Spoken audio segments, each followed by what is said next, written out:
네, 아주대학교 문화콘텐츠가 김기입니다.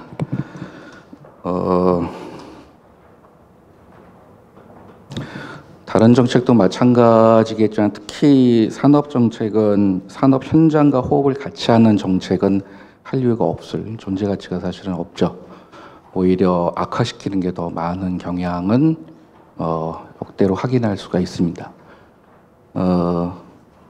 한국에서 문화산업의 본격적 성장을 90년대 중반으로 이제 본다고 한다면 하려는 90년대 후반에서 2000년대 초반에 이제 사실은 활황이라고 얘기될 만큼 떴다가 2000년대 중후반 조금 가서 살짝 주춤하다가 다시 이제 뭐 케이팝 하면서 이제 중간에 떴다가 최근 험한류에서 이렇게 됐죠.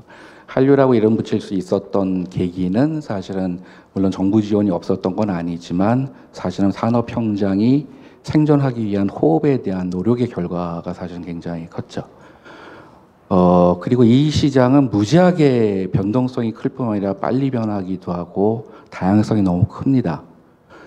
게임 산업이라고 얘기하지만 게임 산업 안에는 몇 가지가 굉장히 다릅니다. 온라인, 모바일, 아케이드 너무 다릅니다.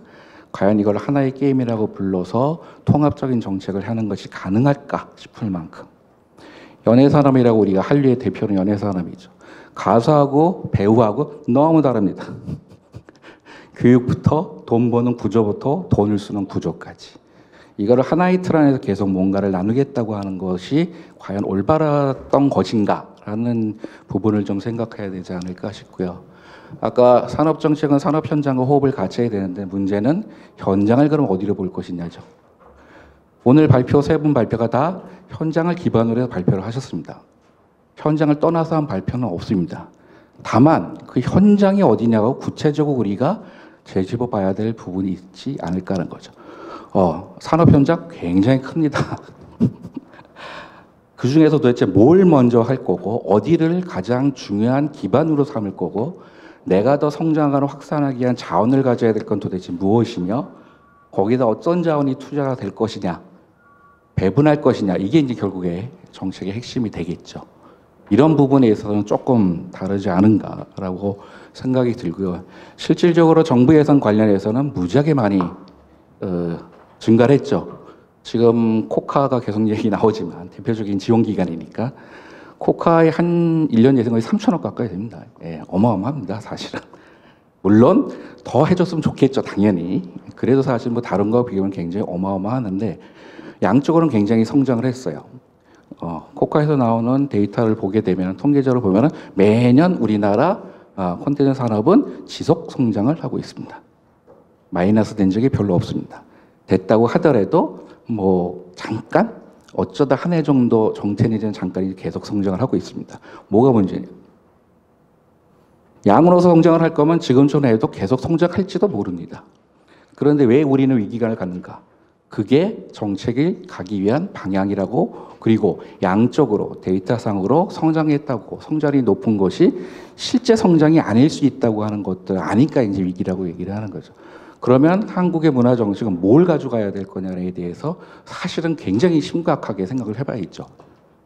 예. 당연히 일단 팔 게 있어야 되겠죠. 만드는 거죠. 예. 양쪽으로 간다. 흔히 말해서 흔히 플랫폼 사업자들이 많은 부분, 방송, 통신뿐만 아니라 예전에도 경험해 봤지만 플랫폼 중심의 문화 정책, 문화산업 정책이라고 하는 것은 양적 성장 계속할 수 있습니다. 왜? 외국 거 갖다가 쓰면 됩니다. 현재 게임에서도 나타나고 있는 현상이기도 하고요. 우리가 예전에 방송 쪽에서도 다 경험을 했죠. 예. 양적 성장을 중심으로 가려면 플랫폼 사업자, 큰 대자본으로 움직이는 쪽에다가 지속적으로 밀어주면 됩니다. 그럼 한국의 문화산업 데이터는 계속 성장을 할 겁니다. 이게 한국의 문화산업 정책이 가야 할 길인가? 이 부분에 대해서 굉장한 생각을 좀 해봐야 되지 않을까 싶은 생각이 들고요. 그동안의 그 문화산업 정책이 뭐 이러니 저러니 있지만 사실 비판을 하게 되면 지원은 하되 간섭하지 말라고 하는 게 문화 정책의 거의 철칙처럼 우리가 알고 있는데 지원을 했으니까 간섭할 뿐만 아니라 자기가 플레이어까지로 나오려고 하니까 사실은 문제가 아니었냐고 저는 평가를 좀 하고 있습니다, 개인적으로. 그럼 시장까지 굉장히 왜곡될 가능성이 굉장히 높아지는 것이죠. 끊임없이 중소기업 제작을 많이 해줬습니다. 지원 제작을. 안 한 거 아닙니다. 그것도 비용도 계속 늘어났어요. 그런데도 왜 양극화가 벌어지는가?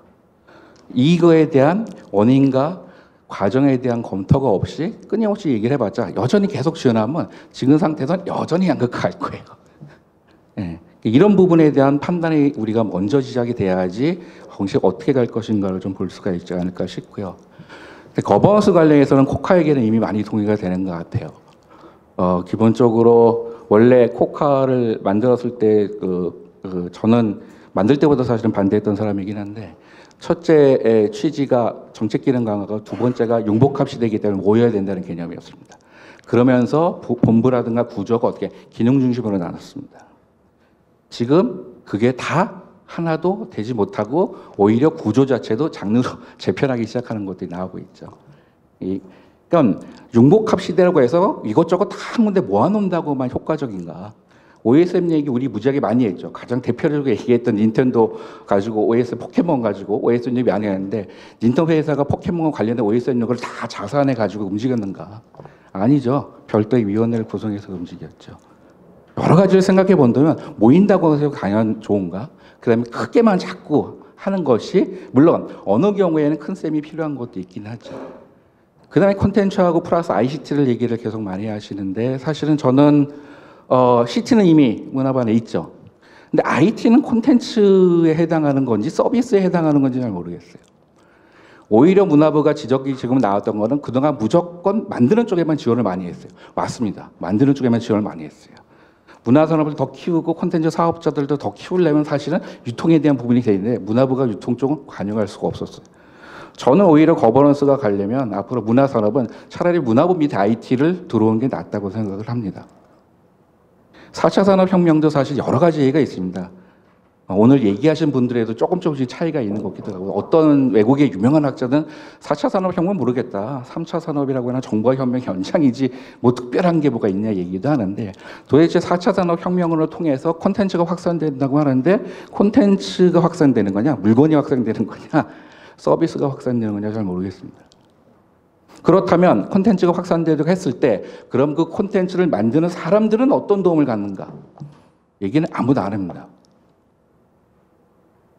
그런 부분의 확산은 콘텐츠의 소비는 문화산업의 소비는 대부분 어떻게 되냐 시간과 관련이 있죠. 이게 시장에서 돈으로 전환이 돼야지만 이제 산업화되고 시장이 운영될 텐데 과연 이 시간이라고 하는 것들을 통해서 이제 우리도 콘텐츠 만드시는 분들도 결국 획득을 하는 거고 소비자들도 지불을 하는 건데 과연 4차 산업이 들어옴에 의해서 이 시간이가 이 돈으로 전환되는 관계가 어떻게 되냐에 따라서 콘텐츠를 만드는 사람들은 더 피폐해질 것인가?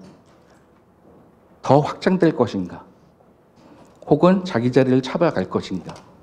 새로운 형태로 전환될 것인가? 이런 부분이 사실은 문화산업 정책을 우리가 4차 산업과 논의를 한다면 한 번쯤은 점검해야 되는 것들이 아닌가라고 개인적으로 생각을 합니다. 네, 이상입니다. 예, 감사합니다.